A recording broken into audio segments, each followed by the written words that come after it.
तो अब देखिए आंकड़ा यहां पर आपको नजर आ रहा है, जेडीयू के खाते में 4 है, बीजेपी के 5 है और लगभग दोनों ही पार्टियों ने 100 प्लस सीटों पे चुनाव लड़ा है।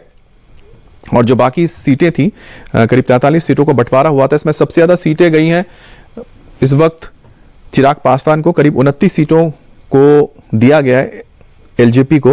तो अब देखना हो कि 2024 में जब लोकसभा चुनाव हुए थे तो 5 सीटें मिली थी एलजेपी को, चिराग पासवान की पार्टी को, और पांचों की पांचों सीटें उन्होंने जीती थी। और इसी के आधार पर उन्होंने मांग की थी कि इस बार उनको ज्यादा सीटें मिलनी चाहिए। पहले 15 या 20 सीटों की बात हो रही थी, आखिरकार 29 सीटें उनको दी गई हैं और बाकी सीटें जो थी वो हम के और उपेंद्र कुशवाहा की पार्टी के अंदर बांटे गए थे।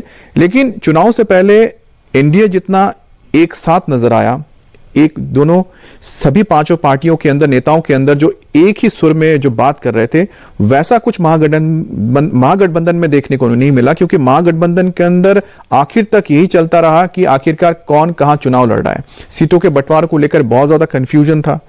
एक ही जगह से महागठबंधन के दो उम्मीदवार उतर चुके थे, आमने सामने थे, और कई जगह पे ऐसे सीटें हैं जहां पर महागठबंधन के ही दोनों उम्मीदवार आमने सामने भी हैं। तो उस लिहाज से देखा जाए तो एनडीए में जो घटक दल थे वो ज्यादा एक लाइन में नजर आए, एक साथ नजर आए बनिस्पत महागठबंधन के। अब देखिए कि आंकड़ा यहां पर 10, 4 और 2 का यहां पर हो गया है। तो 10, 4 और 2, तो जो शुरुआती रुझान ये बता रहा है कि एनडीए को बढ़त है, दूसरे नंबर पर महागठबंधन है और जन स्वराज के खाते में भी 2 सीटें इस वक्त आती हुई नजर आ रही हैं। तो 17 सीटों के रुझान इस वक्त आपके सामने हैं। अब 18 सीटों के हो गए, इसमें एक और इजाफा हुआ है एनडीए के खाते में।